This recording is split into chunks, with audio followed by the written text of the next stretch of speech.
Muchas gracias a todos por venir. Y bueno, voy a ir directamente al grano porque creo que lo más interesante de todo va a ser el debate. Para eso hemos organizado un acto como este. Pero bueno, vaya primero por delante que no se trata de una medida transformadora. Es decir, es una medida potente, como comentaba o dejaba intuir Alberto, pero no se trata de una medida que vaya a transformar el modelo económico, que vaya a transformar el sistema económico capitalista y que por lo tanto vaya a acabar con los problemas que este sistema tiene en sus raíces, ¿no?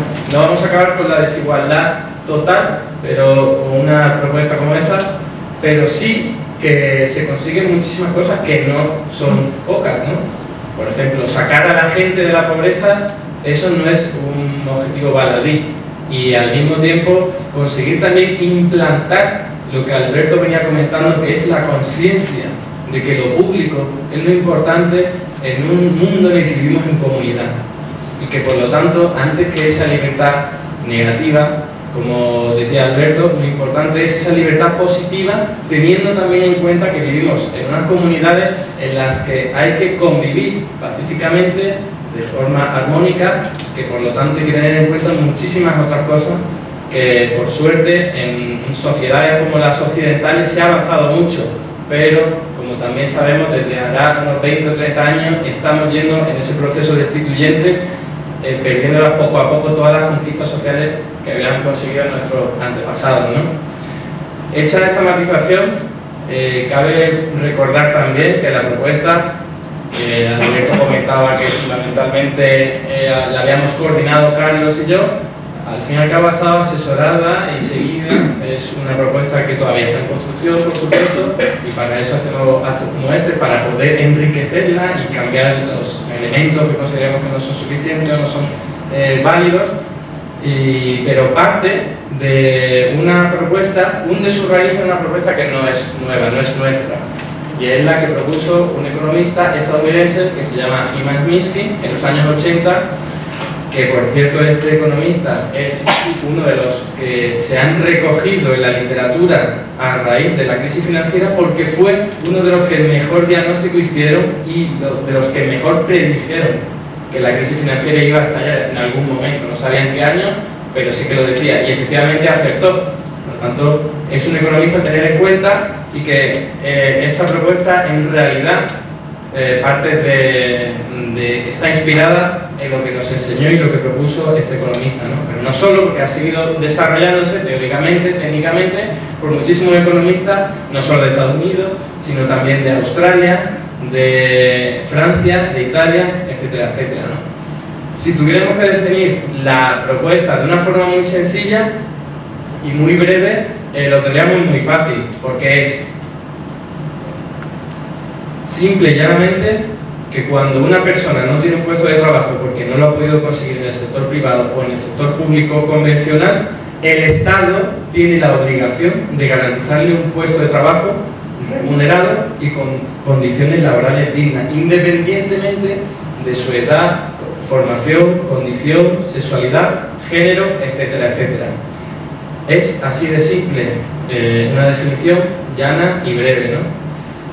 Se trata de entender que si hoy día hay 5,5 millones de personas desempleadas, eso no significa que no haya mucho trabajo que hacer en nuestras comunidades y también tampoco significa que haya ya mucho trabajo que se está realizando de forma voluntaria y que no está siendo remunerado.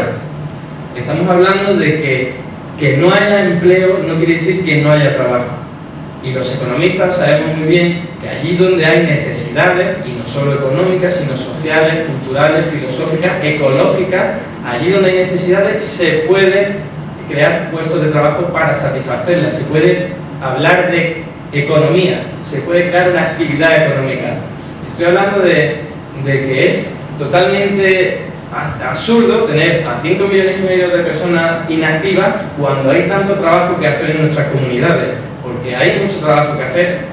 Si este trabajo, esas necesidades no se cubren, es porque vivimos en un sistema económico capitalista en el cual solo se genera un puesto de trabajo en la esfera privada si le es rentable al empleador.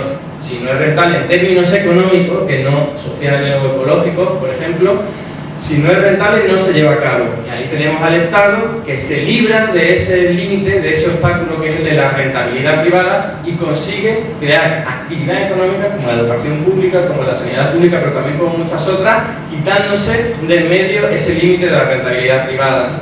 Lo que ocurre es que hoy día pues, las actividades del sector público convencional no llegan a todas las esferas, no satisfacen todas las necesidades que hoy día tenemos y encima, como sabemos, desde hace 20 o 30 años estamos yendo hacia atrás, estamos perdiendo cada vez, hay más recortes en la educación pública, en la sanidad pública, cuando en realidad sabemos que necesitamos y nos vendría muy bien para vivir mejor, que por cierto, es para eso, para lo que sirve la economía. La economía es una herramienta para que todos podamos vivir mejor, para que todos podamos ser más felices y que no nos cuenten cuentos con que la economía, que desgraciadamente lo que aprendemos en las facultades de economía, es aquello que sirve para asignar eficientemente los recursos y que en última instancia va a aumentar los beneficios empresariales. No, la economía no es solo eso, que también, sino todo aquello que nos sirva para vivir mejor. ¿Y con qué vivimos mejor? Pues bueno, satisfaciendo las necesidades, no solo económicas, sino las sociales, ecológicas, culturales. Me estoy refiriendo a necesidades que hoy día tenemos, pero que son numerosas. Por ejemplo, el cuidado a los niños, el cuidado a los adultos dependientes, el cuidado a los enfermos, el cuidado de la fauna y de la flora, el apoyo educativo y formativo, el apoyo psicológico. Hablamos de que necesitamos reforestar campos, de cuidar bosques, de cuidar espacios verdes, playas. Hablamos también de que necesitamos crear servicios de reutilización de los materiales, porque lo que no puede ser es que cuando un reloj se nos estropee, nos salga más barato en términos económicos comprar nosotros que llevarlo a un mecánico o un reparador. Necesitamos rehabilitar edificios para que sean más eficientes energéticamente. Necesitamos, como no, crear más núcleos de energía renovable para aprovecharnos y también optimizar la energía, el uso de energía. También necesitamos rehabilitar las infraestructuras urbanas. Tenemos barrios totalmente abandonados en el cual el pavimento está totalmente deteriorado y las fachadas se caen. No solo eso, necesitamos también limpieza de esas infraestructuras urbanas.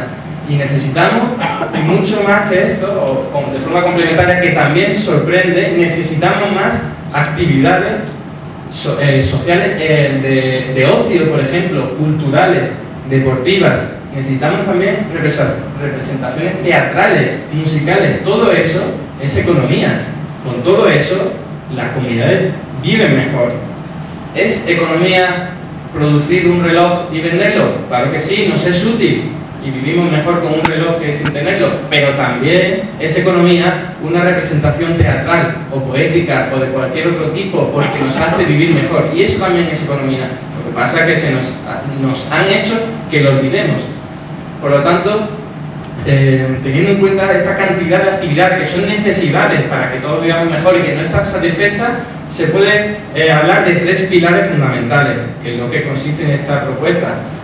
El primer pilar es que hay que reforzar todas esas actividades que hoy día existen y son llevadas a cabo por el sector público, como la educación pública, la sanidad pública. Hay que reforzarlo. Necesitamos más profesores, necesitamos más profesionales sanitarios, enfermeros, médicos, etcétera, etcétera. Claro que lo necesitamos. Sabemos que nuestros médicos cada vez trabajan más horas y en peores condiciones. Igual ocurre con los profesores, que cada vez tienen más alumnos en las aulas y cobran menos, por poner solo 2 ejemplos. El segundo pilar es que necesitamos crear actividades nuevas que hoy día no se están haciendo, como la que hablaba, de esos canales en los cuales habría personas encargadas de conectar a aquella gente que ya no necesita un producto para poder llevarlo a un mecánico que lo repare o para poder llevarlo a otra persona que lo necesite. Y como estas actividades, sobre todo ecológicas, que son las principalmente abandonadas, ahí hay muchísimo trabajo, empleo que crear. Y el tercer pilar, y también muy importante sobre todo en cuestiones de género, es que todo ese trabajo que hoy día realizan mayoritariamente las mujeres, debido a las cuestiones del sistema del patriarcado, que es el cuidado de niños, cuidado de ancianos, fundamentalmente ese trabajo hay que visibilizarlo y dignificarlo y repartirlo de forma colectiva. entre la comunidad y no en el ámbito privado, abandonando a su suerte a aquellas familiares o a aquellas personas que decidan voluntariamente ir a cuidar a los niños y a los ancianos. No, ahí esas son actividades económicas también porque nos hacen vivir mejor y que hoy día no están visibilizadas, están abandonadas, y no se trata de, como la ley de la dependencia de Zapatero, de darle una renta, se trata de que ese trabajo hay que dignificarlo, es decir, es tan importante como por ejemplo fabricar una botella de agua, y de esa forma se consigue repartir de forma solidaria entre la comunidad.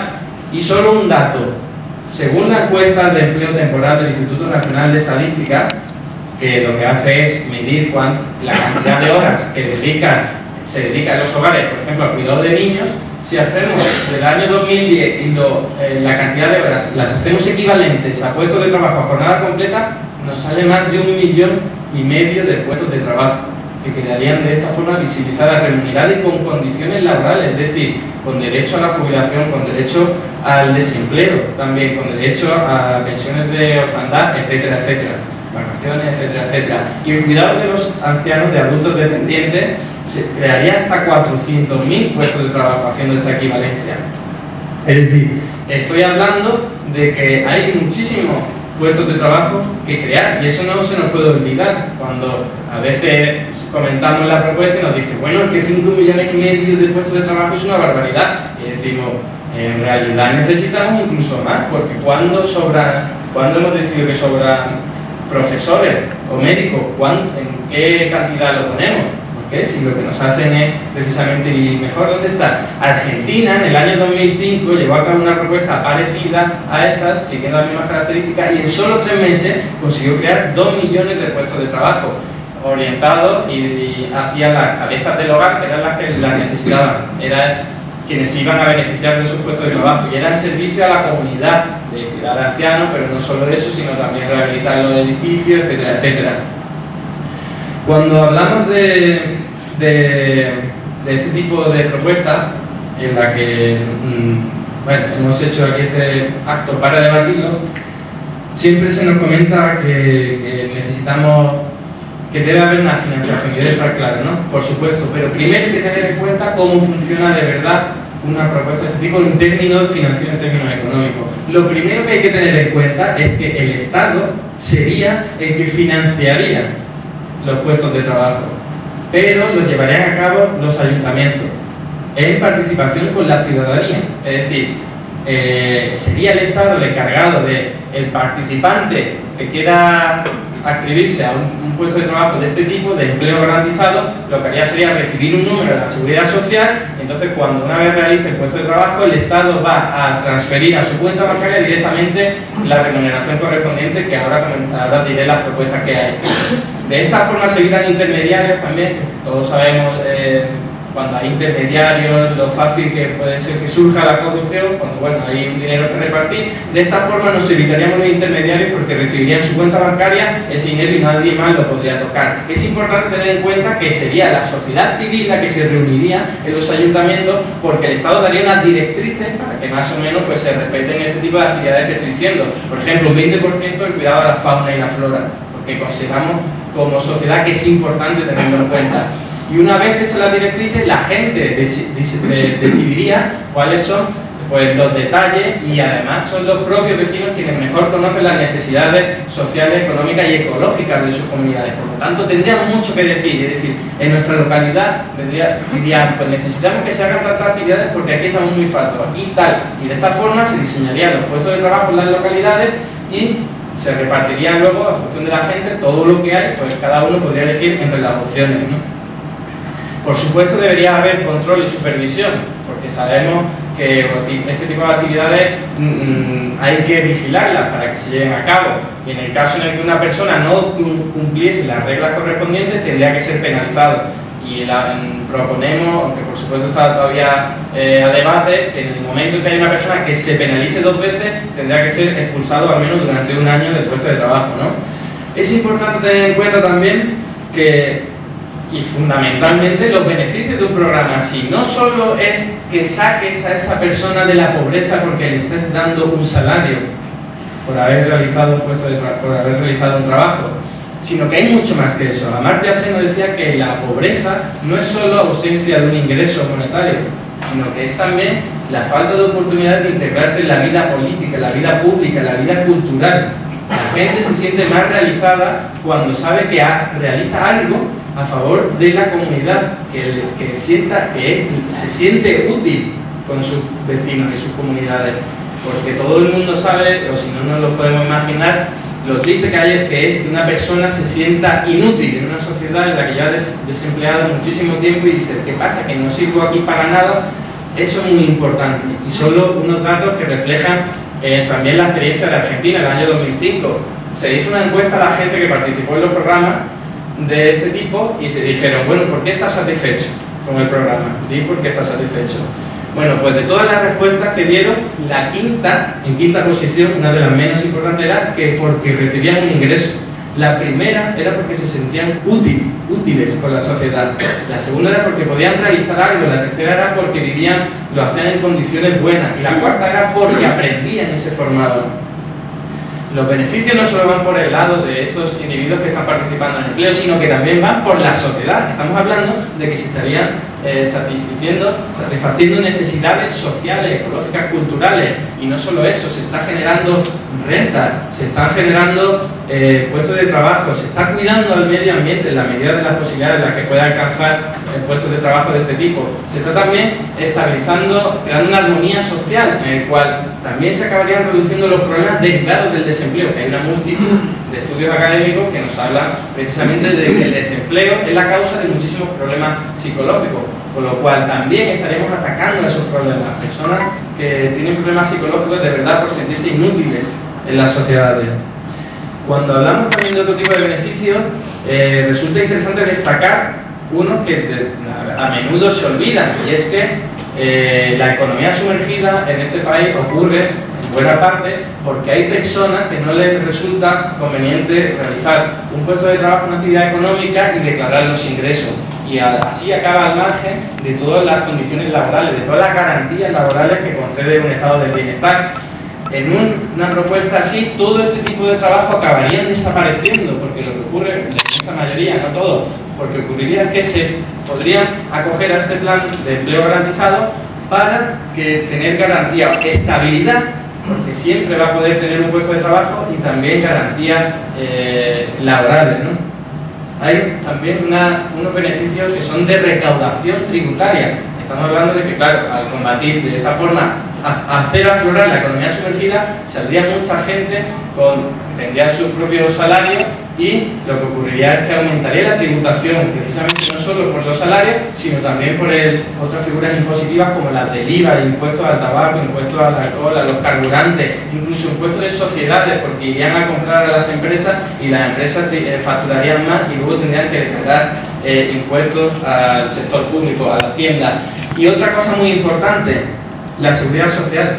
Estarían todas estas personas cotizando a la seguridad social, y de esta forma conseguiríamos ahuyentar esas dudas que por un lado están totalmente poco fundamentadas, que son las de la lucha de las pensiones, que si se acaba el fondo de pensiones, etcétera, etcétera. De esta forma estaríamos atacando a ese problema también.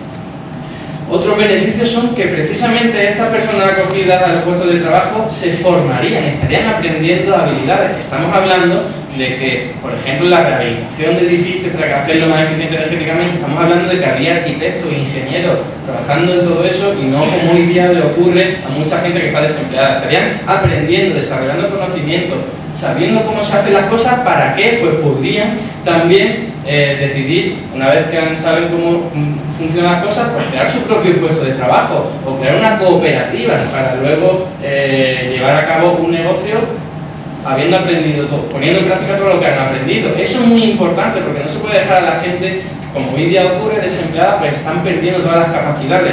Y también una cosa importante es el sector privado tendría una forma, todo lo que son las empresas privadas tendrían una forma fácil de llegar a este tipo de personas y ver cómo lo están haciendo, y también captarlos por si los quieren contratar en puestos de trabajo.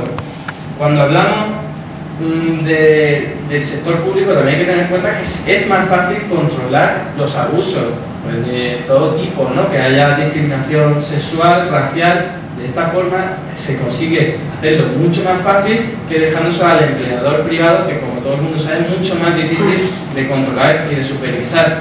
Cuando hablamos del salario, esto es un tema pues también trascendental, ¿no? Pero que, bueno, tenemos que poner los pies en la tierra y saber que no se puede conseguir cambiar este sistema de golpe y ahora poner salarios importantes para todas estas personas que se acogen a los puestos de trabajo, ¿no? Teniendo en cuenta esto, en nuestra propuesta lo que hacemos es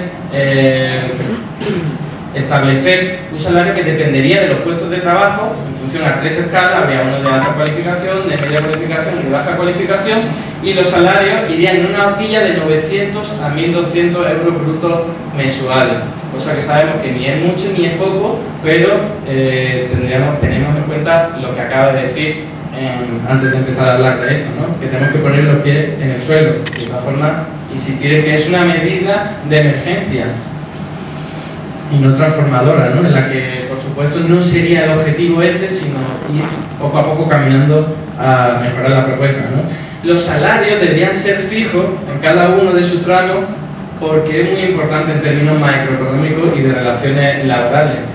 En el mercado laboral es muy importante que estos salarios sean fijos, por un lado, para garantizar, para que funcione como una especie de salario mínimo, por la cual una persona no se acogería a un puesto de trabajo en el sector privado que pagara menos que en estos empleos garantizados por el Estado.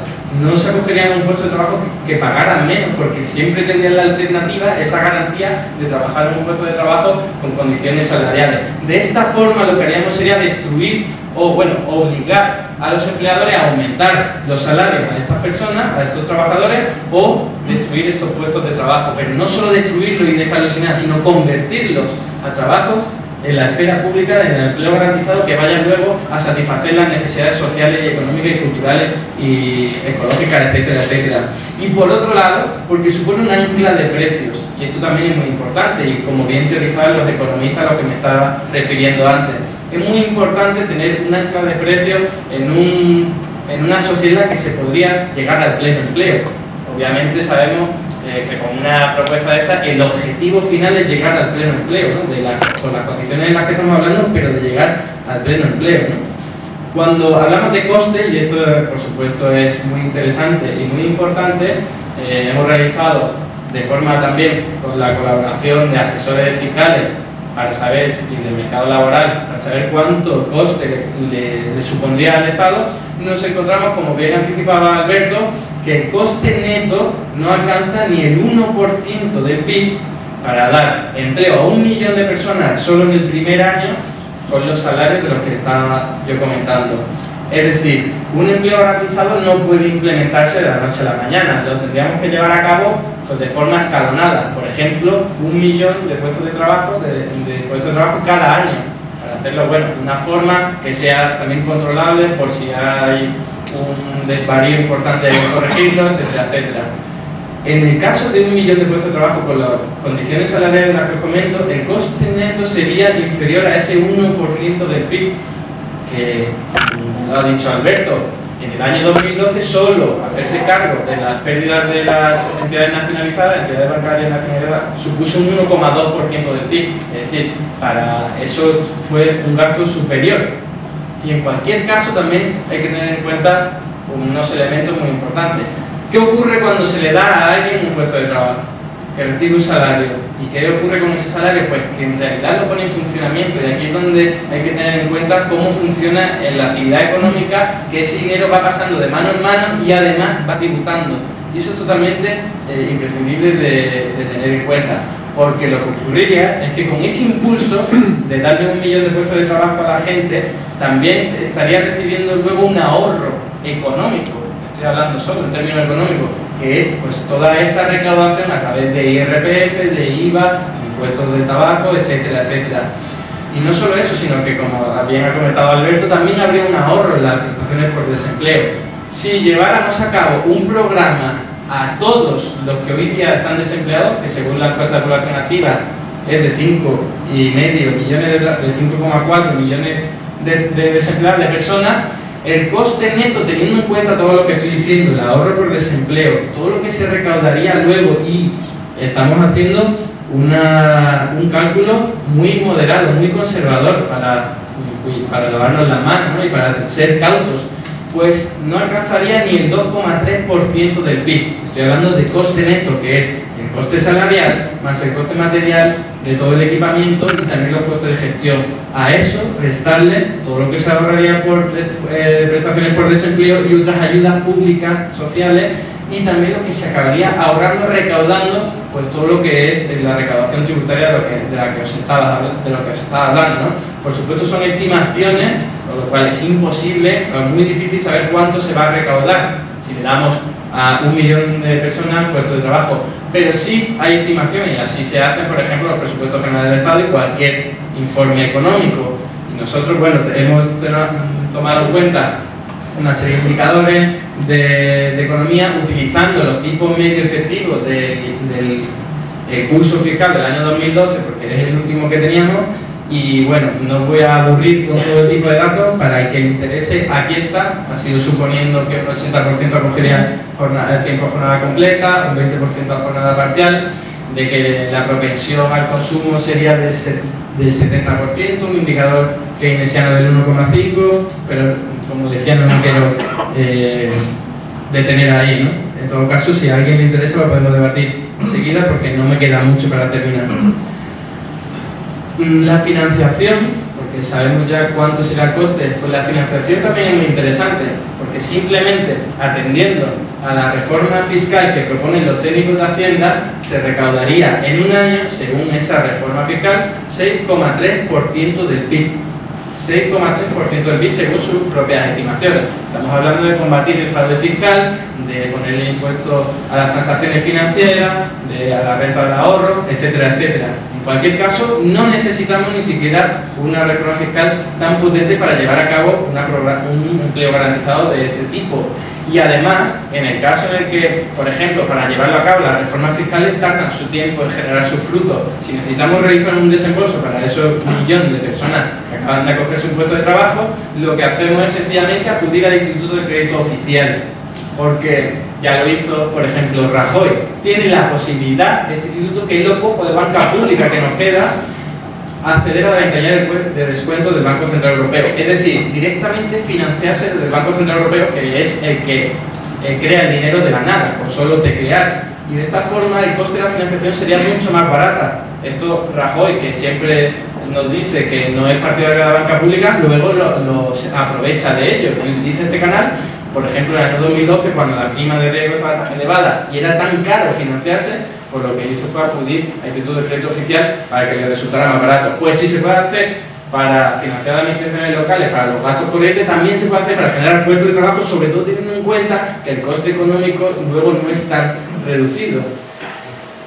Y en última instancia, si aún así fuera insuficiente, también se puede acudir a los mercados financieros. Si nos hemos endeudado para rescatar a autopistas y también para rescatar a bancos, etcétera, etcétera, también lo podemos hacer para generar puestos de trabajo, sobre todo teniendo en cuenta el efecto expansivo que tienen, ¿no? Muy brevemente comentar unas cuestiones de macroeconomía que seguramente son aburridas, pero es una forma de asegurar que la propuesta tiene todo el rigor posible, ¿no? Habría estabilidad de precios, porque aunque en teoría económica se nos diga que cuando se llega al pleno empleo, es decir, si todos están trabajando, habría inflación, porque habría mucha gente con dinero y entonces irían a comprar y las tiendas lo que harían sería, ostras, ¿cuánto dinero viene aquí? Vamos a aumentar los precios, esto es lo que nos enseñan siempre.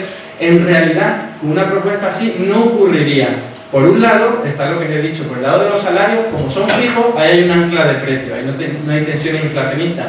Pero por otro lado, y esto es muy importante, cuando las típicas propuestas keynesianas, que son estimular la demanda agregada, es decir, dar gasto público para todo el mundo, bueno, para todo el mundo, lo que ocurre es que efectivamente la acaba recibiendo buena parte de la población, pero no solo los poco adinerados, sino los de la capa media y las capas altas. ¿Y qué ocurre? Pues bueno, que es como regar la economía con dinero.